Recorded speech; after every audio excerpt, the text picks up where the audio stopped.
6th module start ചെയ്യാം transactions. So അപ്പോൾ ഇതൊരു ഇമ്പോർട്ടൻറ്റ് മോഡ്യൂളാണ്. ഇതിൻ്റെ ഒരു ഹാഫ് എ പോർഷനാണ് ട്രാൻസാക്ഷൻ വരിക. ലാസ്റ്റ് ടോപ്പിക്ക് നമുക്ക് റീസെൻറ്റ് ട്രെൻഡ്സ് ഇൻ ഡേറ്റാബേസ് എന്നൊരു ടോപ്പിക്കാണ്. അപ്പം അത് ഞാൻ യൂഷ്വലി നിങ്ങൾക്ക് ഓൾറെഡി ഗ്രൂപ്പിൽ പറഞ്ഞിട്ടുണ്ട് എന്താ ചെയ്യേണ്ടതെന്നുള്ളത്. നമുക്ക് ഈ ട്രാൻസാക്ഷൻ എന്നുള്ള സെക്ഷൻ ആദ്യം നോക്കാം. Okay, so transactions. സോ ഒരു ട്രാൻസാക്ഷൻ എന്ന് പറഞ്ഞാൽ ഇതാണ് just definition. It is collections of operations that form A single unit of work. അതായത് ഇങ്ങനെ ഡെഫിനേഷൻ കാണുമ്പോൾ ഒന്നും മനസ്സിലാവണമെന്നില്ല. ഇതൊരു എക്സാമ്പിൾ ട്രാൻസാക്ഷൻ. അതായത് ഇപ്പോൾ ഫോർ എക്സാമ്പിൾ എനിക്ക് രണ്ട് അക്കൗണ്ട് ഉണ്ട്, account A and account B. So അപ്പം അക്കൗണ്ട് എയിൽ നിന്നും ഒരു 50 rupees അക്കൗണ്ട് ബിയിലോട്ട് ഞാൻ ട്രാൻസ്ഫർ ചെയ്യുകയെന്ന് വിചാരിക്കുക. ദെൻ അങ്ങനെയാണെങ്കിൽ ആ ഒരു ഫുൾ ഓപ്പറേഷൻ നടക്കുന്നത് ദാറ്റ് ഇസ് എയിൽ നിന്ന് ആ ഒരു 50 rupees മൈനസ് ചെയ്ത് അത് അപ്ഡേറ്റ് ചെയ്ത് തിരിച്ച് ബി എന്ന് പറയുന്ന അക്കൗണ്ടിലോട്ട് എനിക്കത് ആഡ് ചെയ്ത് അവിടെയും അപ്ഡേറ്റ് ചെയ്ത് കംപ്ലീറ്റ് ചെയ്യുമ്പോഴാണ് ഞാൻ ഈ പറഞ്ഞ ഈ ഫുൾ സെറ്റ് ഓഫ് വർക്ക് എനിക്ക് അവിടെ തീരുന്നത് അല്ലേ. അപ്പോൾ ഇത്രയും ഒരിടത്തു നിന്നും സെപ്പറേറ്റ് ചെയ്തു, അടുത്ത് ആഡ് ചെയ്തു, ആ ഒരു ഫുൾ സെറ്റ് ഓഫ് ഓപ്പറേഷൻ ഒരു സിംഗിൾ ഒരു യൂണിറ്റ് ഓഫ് വർക്കിൻ്റെ ഭാഗമായിട്ട് നടക്കുന്ന ഒരു കളക്ഷൻ ഓഫ് ഓപ്പറേഷൻസ് ആണ്. സോ അപ്പം ട്രാൻസാക്ഷൻ എന്ന് പറയുന്നത് അങ്ങനെ ഒരു ലോജിക് യൂണിറ്റ് ഓഫ് വർക്ക്, ഒരു സിംഗിൾ വർക്കിൻ്റെ ഭാഗമായിട്ട് നടക്കുന്ന സെറ്റ് ഓഫ് കളക്ഷൻസ് ഓഫ് ഓപ്പറേഷൻസിനെയാണ് നമ്മൾ ട്രാൻസാക്ഷൻ എന്ന് പറയുന്നത്. മനസ്സിലായോ? ഒരു വർക്ക് കംപ്ലീറ്റ് ചെയ്യാൻ വേണ്ടിയിട്ട് നമ്മൾ ചെയ്യുന്ന ഒരു സെറ്റ് ഓഫ് ഓപ്പറേഷൻസിനെ ഒരുമിച്ച് പറയുന്ന പേരാണ് ട്രാൻസാക്ഷൻസ്. അപ്പോൾ ആ ഓപ്പറേഷൻസ് എന്ന് പറയുന്നത് ചിലപ്പോൾ ചില അപ്ഡേഷൻസോ റീഡിങ്ങോ റൈറ്റിങ്ങോ അങ്ങനെ ഒരുപാട് ഓപ്പറേഷൻസ് ചേർന്ന് ആയിരിക്കും വരിക. അങ്ങനെ ഒരു സെറ്റ് ഓഫ് കളക്ഷൻസ് ഓഫ് ഓപ്പറേഷൻസിനെയാണ് നമ്മൾ ട്രാൻസാക്ഷൻ എന്ന് പറയുന്നത്. ഓക്കെ ആണോ? അപ്പോൾ ഇതൊരു എക്സാമ്പിളാണ് കേട്ടോ. ട്രാൻസ്ഫർ ചെയ്ത് ദാറ്റ് ഇസ് 50 rupees നമ്മൾ ട്രാൻസ്ഫർ ചെയ്യുകയാണ്. അക്കൗണ്ട് എയിൽ നിന്നും അക്കൗണ്ട് ബിയിലോട്ട് ട്രാൻസ്ഫർ ചെയ്യുന്ന ഒരു ട്രാൻസാക്ഷൻ. ജസ്റ്റ് ഒരു എക്സാമ്പിൾ. ഇപ്പോൾ ഇതിനകത്ത് നിങ്ങൾക്ക് റീഡും റൈറ്റും എന്ന് പറഞ്ഞാൽ എന്താണെന്ന് ഇപ്പോൾ ഇതുവരെ മനസ്സിലായി കാണത്തില്ല. സിംപ്ലി മനസ്സിലാവാവുന്നതേ ഉള്ളൂ. പക്ഷേ എന്താണെന്നുള്ളത്, ഓപ്പറേഷൻ എന്താണ് ആക്ച്വലി ചെയ്യുന്നതെന്നുള്ളത് നമ്മൾ പുറകെ പറയുന്നുണ്ട്. ഓക്കെ, സോ അപ്പോൾ ട്രാൻസാക്ഷൻ എന്ന് പറയുന്നത് എന്താ, ഒരു സിംഗിൾ യൂണിറ്റ് ഓഫ് വർക്കിൻ്റെ ഭാഗമായിട്ട് നടക്കുന്ന ഒരു കളക്ഷൻസ് ഓഫ് ഓപ്പറേഷൻസിനെയാണ് നമ്മൾ ട്രാൻസാക്ഷൻ എന്ന് പറയുക. അപ്പോൾ യൂഷ്വലി അതിനകത്ത് വരുന്നത് റീഡ് ആൻഡ് റൈറ്റ് ഓപ്പറേഷൻസ് ആയിരിക്കും വരുന്നത്. ഓക്കെ, ഇനി ദിസ് ഈസ് എ ഇമ്പോർട്ടൻറ്റ് ടോപ്പിക്കാണ്. ഇത് ചോദിക്കും തീർച്ചയായിട്ടും. ഒരു ട്രാൻസാക്ഷൻ നടക്കണമെങ്കിൽ അത് സാറ്റിസ്ഫൈ ചെയ്യേണ്ട കുറച്ച് പ്രോപ്പർട്ടീസ് ഉണ്ട്. ആ പ്രോപ്പർട്ടീസിന് പറയുന്ന പേര് ആസിഡ് പ്രോപ്പർട്ടി എന്നാണ്. ആക്ച്വലി നമ്മളിപ്പോൾ ഈ വീഡിയോയിൽ പറയുന്നത് ഈ ആസിഡ് പ്രോപ്പർട്ടി എന്താണെന്നും അതിനെ കുറച്ച് ഡീറ്റെയിൽ ചെയ്തതുമാണ് ഇവിടെ പറയുന്നത് കേട്ടോ. അപ്പോൾ സോ നമ്മളപ്പോൾ ആസിഡ്, അതായത് ഓരോ ടേമിൻ്റെയും ആദ്യത്തെ ലെറ്റർ വെച്ചിട്ടാണ് ഈ ആസിഡ് എന്നുള്ള ടേം വന്നേക്കുന്നത്. അപ്പോൾ അങ്ങനെ തന്നെ നിങ്ങൾ പഠിച്ചു വെച്ചിരുന്നാൽ മതി. അങ്ങനെ തന്നെയാണ് പറയുന്നത് കേട്ടോ. ആസിഡ് പ്രോപ്പർട്ടീസ് എന്ന് തന്നെയാണ് പറയുന്നത്. സോ പ്രോപ്പർട്ടീസ് ഓഫ് ട്രാൻസാക്ഷൻ എന്ന് പറയുന്നതാണ് ആസിഡ് പ്രോപ്പർട്ടീസ്. എന്തൊക്കെയാണ് ACID എന്ന് നോക്കാം. A for atomicity, C for consistency, I for isolation and D for durability. Just ഒരു ഡെഫിനേഷൻ എന്താണെന്ന് നോക്കാം. അത് കഴിഞ്ഞിട്ട് ഓരോന്നും എന്താണെന്ന് നമുക്ക് ഡീറ്റെയിൽ ചെയ്ത് നോക്കാം. So first one, atomicity. ഈ വേർഡ് നിങ്ങൾ നേരത്തെ കേട്ടിട്ടുണ്ടാകും. അറ്റോമിക് അല്ല, അറ്റോമിസിറ്റി ആണ്. അപ്പോൾ അന്ന് ഞാൻ പഠിപ്പിച്ചപ്പോഴും നിങ്ങളോട് പറഞ്ഞു അറ്റോമിക് എന്നും അറ്റോമിസിറ്റി എന്ന് പറഞ്ഞ രണ്ട് വേർഡ് ഉണ്ട്, ശ്രദ്ധിച്ചോണം. സോ ദിസ് ഇസ് അറ്റോമിസിറ്റി എന്ന് വെച്ചാൽ ഒരു ട്രാൻസാക്ഷനിനകത്ത് ഒരു സെറ്റ് ഓഫ് ഓപ്പറേഷൻസ് നടക്കുന്നെങ്കിൽ അത് കംപ്ലീറ്റ് ആയിട്ട് നടക്കണം, ഇല്ലെങ്കിൽ നടക്കരുത്. ഫോർ എക്സാമ്പിൾ നമ്മളിപ്പോൾ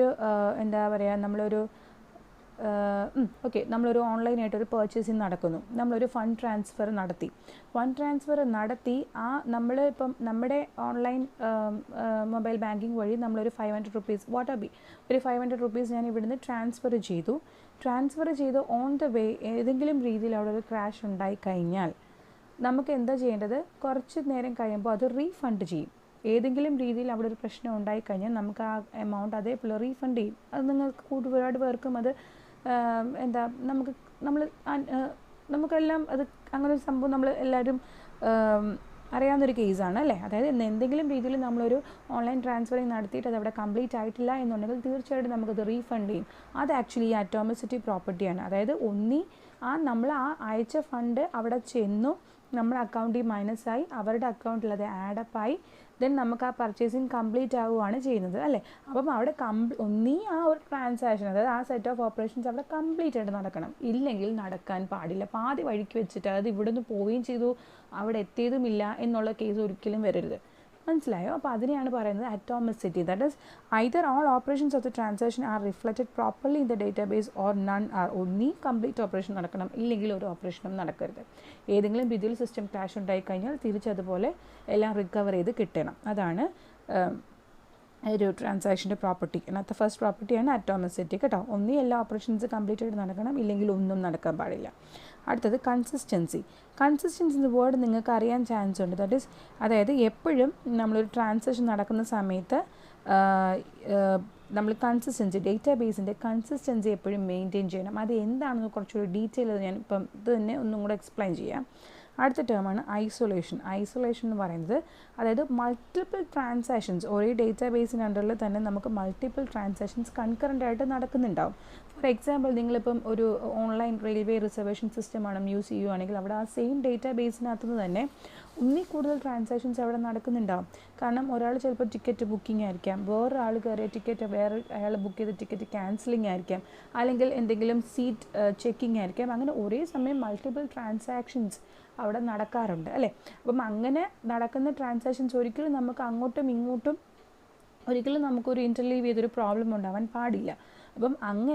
അപ്പം നമുക്ക് എന്താ പറയുക, നമുക്കറിയത്തുമില്ല വേറൊരാൾ അവിടെ കയറിയിട്ട് അങ്ങനെ ട്രാൻസാക്ഷൻ നടപ്പുണ്ടെന്നുള്ളത് നമുക്കറിയില്ല. അപ്പോൾ ഇവർ പറയുന്ന ഐസൊലേഷൻ എന്ന വേർഡ് തന്നെ അറിയാൻ പറ്റും.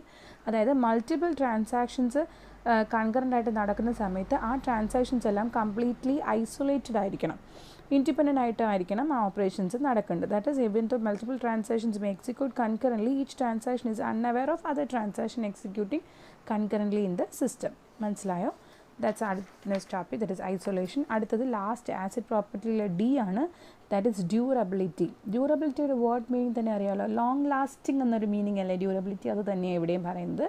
ദാറ്റ് ഇസ് ഡ്യൂറബിലിറ്റി എന്ന് പറഞ്ഞാൽ നമ്മളൊരു ട്രാൻസാക്ഷൻ കംപ്ലീറ്റ് ചെയ്ത് കഴിഞ്ഞാൽ, ട്രാൻസാക്ഷൻ എന്ന് വെച്ചാൽ ഞാൻ പറഞ്ഞു കുറേ സെറ്റ് ഓഫ് ഓപ്പറേഷൻസ് ഉണ്ട്, അത് പല അപ്ഡേഷൻസും ഒക്കെ അവിടെ വരുന്നുണ്ട് അല്ലേ. ഇപ്പോൾ ഫോർ എക്സാമ്പിൾ നമ്മളിപ്പോൾ ഒരു എന്താ ചെയ്യുക, ഇപ്പോൾ അക്കൗണ്ട് എയിൽ നിന്നും ഒരു 50 rupees അക്കൗണ്ട് ബിയിലോട്ട് ട്രാൻസ്ഫർ ചെയ്തു. അപ്പം ആ അക്കൗണ്ട് എയിൽ നിന്ന് 50 rupee മൈനസ് ചെയ്യുകയും വേണം, അക്കൗണ്ട് ബിയിലോട്ട് 50 rupee ആഡ് ചെയ്യുകയും വേണം. ഈ നടത്തിയ ഈ ഓപ്പറേഷൻ ആ ട്രാൻസാക്ഷൻ കംപ്ലീറ്റ് ചെയ്ത് കഴിഞ്ഞാൽ അത് അങ്ങനെ തന്നെ അവിടെ പെർസിസ്റ്റ് ചെയ്ത് നിൽക്കണം. അതായത് ആ ട്രാൻസാക്ഷൻ കംപ്ലീറ്റ് ചെയ്ത് കഴിഞ്ഞതിന് ശേഷം ഒരു സിസ്റ്റം ക്രാഷ് ഉണ്ടായാൽ അല്ലെങ്കിൽ ഒരു സിസ്റ്റം ഫെയിലിയർ ഉണ്ടായാൽ പോലും ഈ നടന്ന അപ്ഡേഷൻസിൽ ഒരു പ്രശ്നവും വരത്തില്ല. അങ്ങനെയാണ്, അതിനെയാണ് ഡ്യൂറബിലിറ്റി എന്ന് പറയുന്നത്. കണ്ടോ, after transaction complete successfully the changes it has made to the database persist even if there are system failure. System failure ഉണ്ടെങ്കിൽ പോലും അങ്ങനെ ഒരു ട്രാൻസാക്ഷൻ നടത്തി കഴിഞ്ഞാൽ ആ നടത്തിയ ഓപ്പറേഷൻസ് പെർസിസ്റ്റ് ആയിട്ട് ഡേറ്റാബേസിൽ മെയിൻറ്റെയിൻ ചെയ്യും.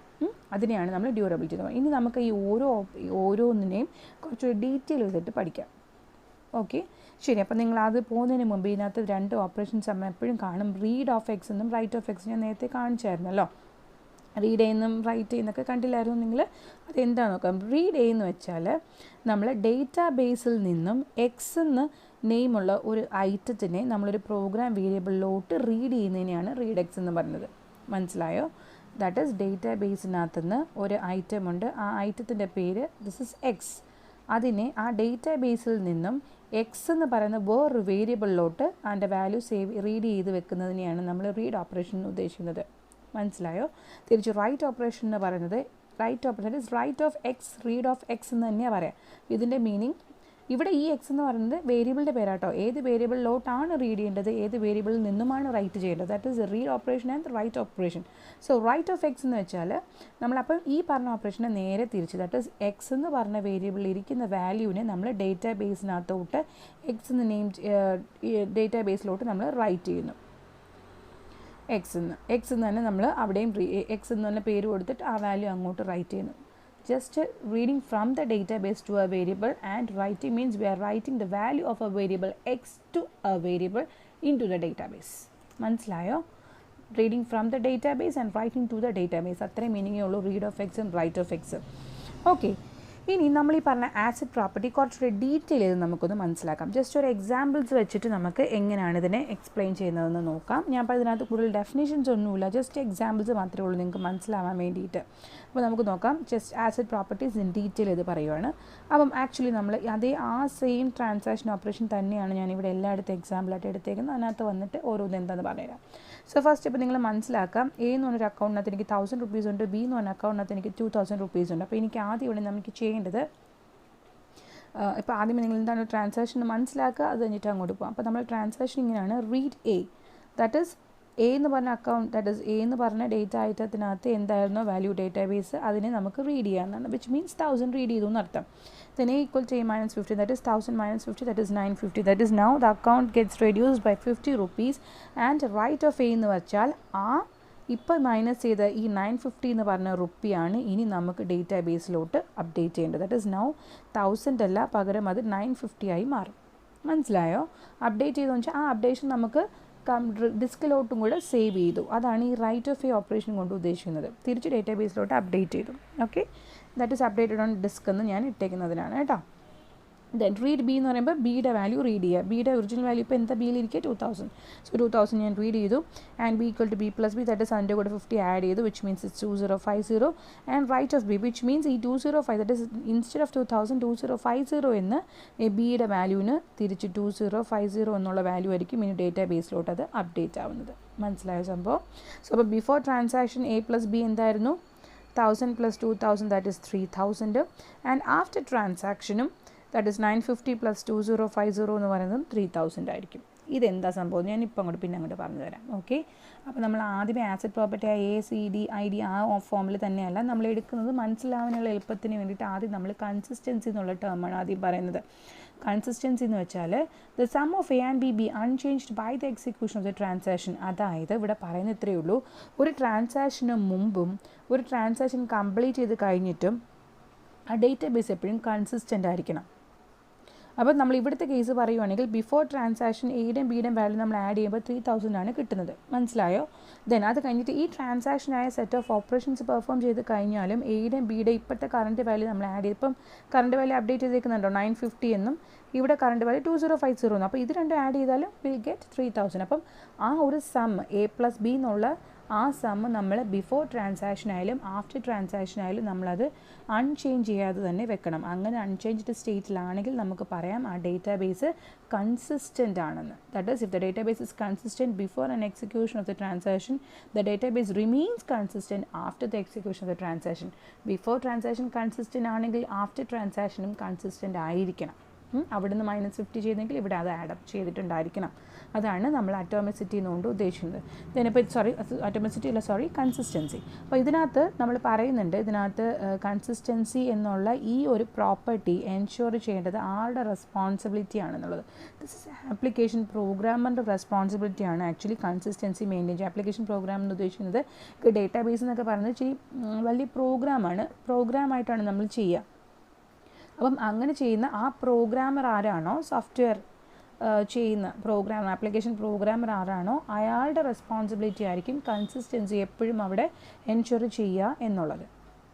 മനസ്സിലായോ? കൺസിസ്റ്റൻസി എന്താണെന്നുള്ളത് ബിഫോർ സ്റ്റേറ്റും ആഫ്റ്റർ സ്റ്റേറ്റും ഈ ഒരു സം ഷുഡ് ബി സെയിം ആയിരിക്കണം. ദെൻ അടുത്ത ടേമാണ് അറ്റോമിസിറ്റി. അറ്റോമിസിറ്റി എന്ന് പറഞ്ഞാൽ നമ്മൾ എന്താ പറഞ്ഞാൽ ഒന്നീ കംപ്ലീറ്റ് ആയിട്ട് നടക്കണം, ഇല്ലെങ്കിൽ നടക്കരുത്. ഓക്കെ, ഫോർ എക്സാമ്പിൾ അതൊരു എക്സാമ്പിൾ ആയിട്ട് പറയാം. സെയിം തന്നെയാണ് ട്രാൻസാക്ഷൻ. ദാറ്റ് ഇസ് ഞാൻ ഇവിടെ റീഡ് ചെയ്തു, വിച്ച് മീൻസ് 1000 ഞാൻ റീഡ് ചെയ്തു ആദ്യം. ദെൻ A -50 950 ആയി. റൈറ്റ് A മീൻസ് അപ്ഡേറ്റഡ് ആയി ഡിസ്കിലോട്ട്. ദെൻ റീഡ് B 2000 എടുത്തു, 2050 എന്നുള്ളത് ഇവിടെ ആഡപ്പ് ചെയ്തു, പക്ഷേ റൈറ്റ് B ഓപ്പറേഷൻ ചെയ്തില്ല. മനസ്സിലായോ പറഞ്ഞേ? റൈറ്റ് ബി ഓപ്പറേഷൻ ചെയ്താലേ ഈ 2000 മാറിയിട്ട് അവിടെ 2050 മാറത്തുള്ളൂ. മനസ്സിലായോ? അപ്പോൾ ആക്ച്വലി ഇപ്പോൾ ഇവിടെ നമുക്ക് 1000 മാറിയിട്ട് നമുക്ക് 1000 മാറിയിട്ട് ആക്ച്വലി 950 rupees ആയി. കാരണം ആ ഒരു അപ്ഡേഷൻ നമ്മൾ പറഞ്ഞു കഴിഞ്ഞു. കണ്ടോ, ഈ സ്റ്റെപ്പിൽ നമ്മൾ അപ്ഡേറ്റ് ചെയ്യാൻ പറഞ്ഞില്ലേ റൈറ്റ് ഓപ്പറേഷൻ പറഞ്ഞാൽ. പക്ഷേ ഇവിടെ ഈ ഒരു ആഡപ്പ് ചെയ്തതിന് ശേഷം നമുക്കൊരു ഫെയിലിയർ ഉണ്ടായെന്ന് വിചാരിക്കുക. ഫോർ എക്സാമ്പിൾ എന്തെങ്കിലും പവർ ഫെയിലുവറോ അല്ലെങ്കിൽ ഹാർഡ്വെയർ ഫെയിലിയറോ എന്തെങ്കിലും സോഫ്റ്റ്വെയർ ഫെയിലുവറോ ലോജിക് ഫെയിലുവറോ എന്തെങ്കിലും ഒരു ട്രാൻസാക്ഷൻ ഏതെങ്കിലും രീതിയിലേക്ക് ആ ട്രാൻസാക്ഷൻ കംപ്ലീറ്റ് ചെയ്യാൻ പറ്റിയില്ല എന്ന് വിചാരിക്കുക. അപ്പം നമുക്ക് ഇവിടുന്ന് മൈനസ് ചെയ്യുകയും ചെയ്തു, ഇവിടെ ആഡ് ചെയ്തതുമില്ല. മനസ്സിലായോ? അപ്പോൾ ഇവിടെ കണ്ടോ ബിഫോർ ട്രാൻസാക്ഷൻ എന്തായിരുന്നു 3000 rupees ആഫ്റ്റർ ട്രാൻസാക്ഷനിൽ നമ്മൾ 2000 സ്റ്റിൽ ഇറ്റ് റിമെയിൻസ് ആൻഡ് 950 കൂടെ ആഡ് ചെയ്യുമ്പോൾ 295 ആയിട്ട് ഒരു 50 rupees ഡിസ്ട്രോയ്മെൻറ്റ് നമുക്ക് അവിടെ നടന്നു. അപ്പോൾ sum of A + B no longer preserved. കണ്ടോ, അങ്ങനെ ഒരിക്കലും അതായത് എൻ്റെ മീനിങ് എന്താ, ഇൻകൺസിസ്റ്റൻറ്റ് സ്റ്റേറ്റിലോട്ട് പോകുന്നത് അങ്ങനെ ഒരിക്കലും നടക്കരുത്. അതാണ് അടുത്തൊരു ട്രാൻസാക്ഷൻ്റെ പ്രോപ്പർട്ടി അറ്റോമിസിറ്റി എന്ന് പറഞ്ഞാൽ. ഇങ്ങനൊരു കണ്ടീഷൻ ഉണ്ടായിക്കഴിഞ്ഞാൽ അവരെന്താ ചെയ്യുന്നതെന്ന് വെച്ചാൽ ജസ്റ്റ് അതേപോലെ റിക്കവർ ചെയ്തിങ്ങി വരും, നമുക്ക് തിരിച്ച് റീഫണ്ട് ചെയ്ത് വരത്തില്ലേ. ആ റീഫണ്ടിങ് നടക്കുന്നത് എങ്ങനെയാണെന്ന് ഞാൻ പറഞ്ഞു തരാം. അറ്റോമിസിറ്റി പ്രോപ്പർട്ടി നടക്കുന്നത് ആക്ച്വലി ഇങ്ങനെ ആയിരിക്കും. അതായത് നമുക്ക് എന്താ പറയുക, ഒരു ഡേറ്റാബേസ് പോയിൻ്റർ പോലെ നമ്മളിങ്ങനെ യൂസ് ചെയ്യും.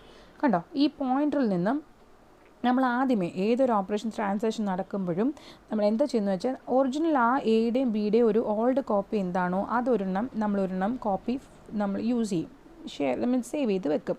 അതിനകത്തോട്ടൊരു പോയിൻ്റർ നമ്മൾ കൊടുത്തിരിക്കും. ഇതിനെ ഷാഡോ കോപ്പി എന്നാട്ടോ പറയുക. ദാറ്റ് ഈസ് ഇപ്പോൾ നമുക്ക് ഒറിജിനലി എന്താണോ ഉള്ള വാല്യൂ അതിനെ നമ്മളൊരു കോപ്പി ആക്കി എടുത്ത് വെച്ചേക്കും. ദാറ്റ് ഈസ് എന്തെങ്കിലും ഒരു ഫെയിലിയർ ഉണ്ടായി കഴിഞ്ഞാൽ തിരിച്ച് റിക്കവർ ചെയ്ത് വരാനായിട്ടാണ്. ഫോർ എക്സാമ്പിൾ, ഈ ട്രാൻസാക്ഷന് ഒരു പ്രശ്നവുമില്ലാതെ ട്രാൻസാക്ഷൻ ഫുൾ കംപ്ലീറ്റ് ആയിട്ട് നടന്നു എന്ന് വിചാരിക്കുക. അപ്പോൾ എന്താ ചെയ്യുക, ന്യൂ വാല്യൂ എന്താണോ അത് നമ്മളിവിടെ സേവ്, ദാറ്റ് ഇസ് 9152050 ആയി മാറും. മനസ്സിലായോ? അപ്പം ട്രാൻസാക്ഷൻ കംപ്ലീറ്റ് ആയി ഒരു ഫെയിലിയറും ഉണ്ടായില്ല എന്നുണ്ടെങ്കിൽ എന്താ ചെയ്യുക, ഈ നമ്മളിവിടെ കൊടുത്ത പോയിൻ്ററില്ലേ അതങ്ങ് മാറ്റി അവർ പുതിയ പോയിൻ്ററിനകത്ത് പുതിയ ന്യൂ കോപ്പി ഓഫ് ഡേറ്റാബേസ് വാല്യൂസിനകത്തോട്ട് പോകും. അപ്പം ഇൻ കേസ് ദാറ്റ് ഈസ് ഈ ഒരു 950 അടുത്ത് 2050 എത്തുന്നതിന് മുമ്പ് ഇവിടെ ഒരു ഫെയിലിയർ ഉണ്ടായി കഴിഞ്ഞാൽ എന്താ, നമുക്ക് ആ തിരിച്ച് ഓൾഡ് കോപ്പി തന്നെ കിട്ടണ്ടേ? അതിന് വേണ്ടിയിട്ടാണ് അത് ഇവരിങ്ങനെ മെയിൻറ്റെയിൻ ചെയ്ത്. കണ്ടോ, ബിഫോർ അപ്ഡേറ്റിന് മുമ്പ് അത് 1000 2000 തന്നെയായിരുന്നു. ആഫ്റ്റർ അപ്ഡേറ്റിൽ എന്താ ചെയ്യുക, കംപ്ലീറ്റ് അപ്ഡേഷൻ നടന്നു കഴിഞ്ഞാൽ മാത്രമേ ഈ പോയിൻ്റർ മാറി പുതിയ കോപ്പിയിലോട്ട് വരത്തുള്ളൂ. അതുവരെ സ്റ്റിൽ അത് ആ ഷാഡോ കോപ്പിയിൽ തന്നെ നിൽക്കും. അതുകൊണ്ട് തന്നെ ഏതെങ്കിലും രീതിയിൽ ഒരു ട്രാൻസാക്ഷൻ ഇടയ്ക്ക് ഒരു ഫെയിലിയർ ഉണ്ടായി കഴിഞ്ഞാൽ തിരിച്ച് നമുക്ക് റിക്കവർ ചെയ്ത് അല്ലെങ്കിൽ റീഫണ്ട് ചെയ്ത് ആ ഒറിജിനൽ നമുക്കിപ്പോൾ അക്കൗണ്ടിൽ എത്ര എമൗണ്ട് ആയിരുന്നോ അത്രയും എമൗണ്ടിലോട്ട് തന്നെ എത്തും. അത് നടക്കുന്നത് ഇങ്ങനെയാണ്. കാരണം എന്താ, നമ്മൾ ഷാഡോ കോപ്പി വെച്ചിട്ടാണ് ഒരു കോപ്പി എടുത്ത് വെച്ചിട്ടാണ് നമ്മളൊരു ചേഞ്ച് നടത്തുന്നത്. അപ്പോൾ അതുകൊണ്ട് തന്നെ ഇവിടെ എന്തെങ്കിലും ഫെയിലിയർ ഉണ്ടായി തിരിച്ച് നമുക്ക് ഒറിജിനൽ കോപ്പി തന്നെ റിക്കവർ ചെയ്ത് കിട്ടും. അപ്പം ഇതാണ് ആക്ച്വലി അറ്റോമിസിറ്റി. ഇങ്ങനെയാണ് നമ്മൾ അറ്റോമിസിറ്റി എൻഷുർ ചെയ്യുന്നത്. Then all actions of the transactions are reflected in the database. ഒന്നീ എല്ലാ ട്രാൻസാക്ഷൻസും നമുക്ക് ഡേറ്റാബേസിൽ റിഫ്ലക്റ്റ് ചെയ്ത് കിട്ടണം, ഇല്ലെങ്കിൽ ഒന്നും കിട്ടാൻ പാടില്ല. അപ്പോൾ നമ്മൾ നേരത്തെ പറഞ്ഞതുപോലെ അറ്റോമിസിറ്റി എന്ന് പറയുന്ന ഈ പ്രോപ്പർട്ടിയും ആരുടെ റെസ്പോൺസിബിലിറ്റിയാണ്, അത് എൻഷുർ ചെയ്യുക എന്നുള്ളത് ആരുടെ റെസ്പോൺസിബിലിറ്റി ആണെന്ന് പറഞ്ഞാൽ it's A transaction management component. നമ്മളൊരു ഡേറ്റാബേസിനകത്ത് ട്രാൻസാക്ഷൻ മാനേജ്മെൻറ്റ് കമ്പണൻ്റ് ഉണ്ട്. അതൊരു software it's A transaction management component. അതിൻ്റെ റെസ്പോൺസിബിലിറ്റിയാണ് അറ്റോമിസിറ്റി എൻഷുർ ചെയ്യുക എന്നുള്ളത്. മനസ്സിലായി? ഇതൊക്കെ നിങ്ങൾക്ക് ഒരുപാട് ഡീറ്റെയിൽ ഇത് പഠിക്കാനൊന്നുമില്ല. ഇത് തൽക്കാലം ഇത്രയും പോയിൻറ്റ്സിനകത്ത് ആഡ് ചെയ്യുക, അതിന് വേണ്ടി പറഞ്ഞു തന്നേ ഉള്ളൂ കേട്ടോ. അടുത്തത് ഡ്യൂറബിലിറ്റി. ഡ്യൂറബിലിറ്റി എന്ന വേർഡ് മീനിങ് തന്നെയുണ്ട്. അത് കൂടുതൽ നിങ്ങൾക്ക് എക്സാമ്പിൾ വെച്ച് എക്സ്പ്ലെയിൻ ചെയ്യണമെന്നില്ല. അതായത് ഒരു ട്രാൻസാക്ഷൻ കംപ്ലീറ്റ് ആയിട്ട് സക്സസ്ഫുള്ളി കംപ്ലീറ്റ് ചെയ്യുവാണെങ്കിൽ ഇനി നമ്മൾ അതിനകത്ത് നടത്തിയ എല്ലാ അപ്ഡേഷൻസും അങ്ങനെ തന്നെ അതിനകത്ത് പെർസിസ്റ്റ് ചെയ്യണം. ഞാനതാണ് ഇവിടെ പറഞ്ഞത്. ഇപ്പോൾ ഫോർ എക്സാമ്പിൾ നമ്മളിപ്പോൾ ഇവിടെ ആ ഫുൾ ട്രാൻസാക്ഷനും കംപ്ലീറ്റ് ചെയ്ത് കഴിഞ്ഞാൽ ഇനി എയുടെയും ബിയുടെയും വാല്യൂ 9152050 ആയിരിക്കണം. അല്ലാതെ ഈ ഓൾഡ് കോപ്പിയായ 1000 2000 ആയിരിക്കരുത്. മനസ്സിലായി? അപ്പോൾ ചേഞ്ച് നടത്തി കഴിഞ്ഞാൽ പിന്നെ ഇതായിരിക്കണം കംപ്ലീറ്റ്ലി പെർസിസ്റ്റ് ചെയ്ത് നിൽക്കേണ്ടത്. അതിനെയാണ് നമ്മൾ ഡ്യൂറബിലിറ്റി എന്ന് പറയുന്നത്. അവിടെ ഒരു കാര്യം പറയുന്നുണ്ട്, ട്രാൻസാക്ഷൻ സക്സസ്ഫുള്ളി കംപ്ലീറ്റ് ചെയ്ത് കഴിഞ്ഞാൽ നമ്മൾ നടത്തിയ അപ്ഡേഷൻസ് എല്ലാം അങ്ങനെ തന്നെ നമുക്ക് പെർസിസ്റ്റ് ചെയ്ത് നിൽക്കും. ഈവൻ ആഫ്റ്റർ ഒരു സിസ്റ്റം ഫെയിലിയർ നടന്നാൽ പോലും ആ വാല്യൂയിൽ ഒരു ചേഞ്ചും വരത്തില്ല.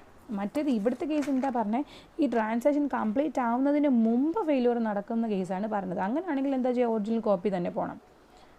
അങ്ങനെയല്ല, ഈ ഫുൾ ട്രാൻസാക്ഷൻ കംപ്ലീറ്റ് ചെയ്തതിന് ശേഷം ഇങ്ങനൊരു അപ്ഡേഷൻ നമ്മൾ നടത്തിയതിന് ശേഷം ഒരു സിസ്റ്റം ഫെയിലിയർ ഉണ്ടായാലും ഒരു പ്രശ്നവുമില്ല, ഈ പുതിയ വാല്യൂ തന്നെ അവിടെ കാണുകയുള്ളൂ.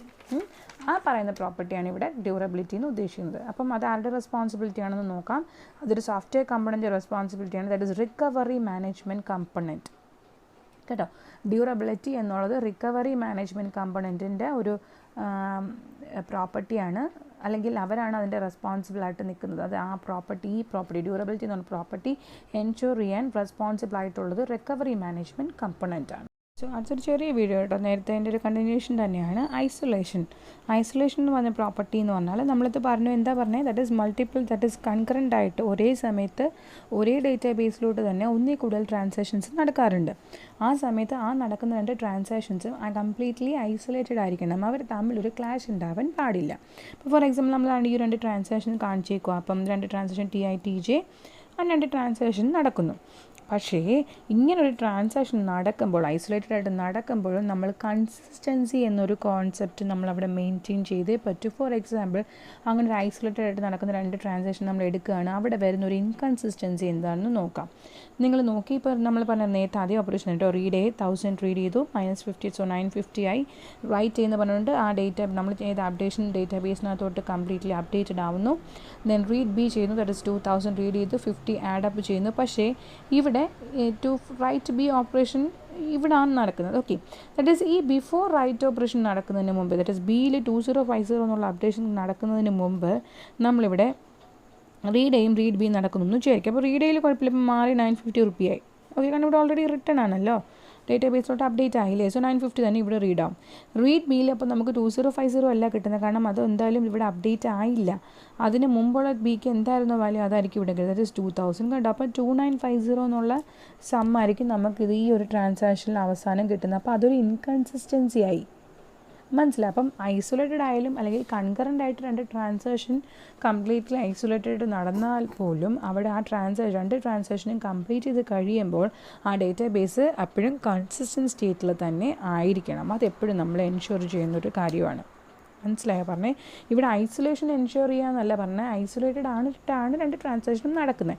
പക്ഷേ അങ്ങനെ നടക്കുന്ന ട്രാൻസാക്ഷൻ ആയാൽ പോലും ആ രണ്ട് ട്രാൻസാക്ഷനും കംപ്ലീറ്റ് ചെയ്ത് കഴിയുമ്പോൾ ഈ ട്രാൻസാക്ഷൻസ് ഈ കൺസിസ്റ്റൻറ്റ് സ്റ്റേറ്റിൽ തന്നെ ആയിരിക്കണം ഇതിൻ്റെ കംപ്ലീറ്റ് ചെയ്യുമ്പോൾ. ഡേറ്റാബേസ് കംപ്ലീറ്റ്ലി ഇൻകൺസിസ്റ്റൻറ്റ് കൺസിസ്റ്റൻറ്റ് സ്റ്റേറ്റിലായിരിക്കണം ഈ ഡേറ്റാബേസ് ഈ രണ്ട് ട്രാൻസാക്ഷൻ കംപ്ലീറ്റ് ആകുമ്പോഴും കാണേണ്ടത്.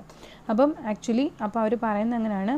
അപ്പം നമുക്ക് ആക്ച്വലി ഇതിന് എങ്ങനെയാണ്, ദാറ്റ് ഈസ് ഇപ്പോൾ ഒന്നിൽ കൂടുതൽ ട്രാൻസാക്ഷൻ ഇതുപോലെ ഇങ്ങനെ കൺകറൻ്റ് ആയിട്ട് നടക്കുമ്പോൾ നമുക്ക് എങ്ങനെയാണ് ഈ ഒരു കൺസിസ്റ്റൻസി അല്ലെങ്കിൽ എന്താ ഒരു കൺകറൻ്റ്ലി ചെയ്യുമ്പോൾ ഇങ്ങനത്തെയുള്ള പ്രോബ്ലംസ് ഒന്നും, ദാറ്റ് ഈസ് ഇൻകൺസിസ്റ്റൻസി എന്നുള്ള പ്രോബ്ലംസ് ഒക്കെ അവോയ്ഡ് ചെയ്യാൻ നമുക്ക് ഒരു എളുപ്പ വഴി എന്ന് പറയുന്നത് സീരിയലായിട്ട് ചെയ്യുക. അതായത് ഈ ട്രാൻസാക്ഷൻ കംപ്ലീറ്റ് ചെയ്തതിന് ശേഷം അടുത്ത ട്രാൻസാക്ഷൻ നടക്കുക. എങ്കിൽ അവരും രണ്ടുപേരും തമ്മിൽ അറിയരുത്, പക്ഷേ സീരിയലായിട്ട് ഓപ്പറേഷൻ നടക്കുവാണെങ്കിൽ നമുക്ക് ഈ ഇടയ്ക്ക് ഈ ഒരു ഇൻകൺസിസ്റ്റൻസി എന്നുള്ള പ്രോബ്ലം നമുക്ക് അവോയ്ഡ് ചെയ്യാൻ പറ്റും. അതാണ് ഞാൻ ഈ പറഞ്ഞിരിക്കുന്ന പോയിന്റ് കേട്ടോ.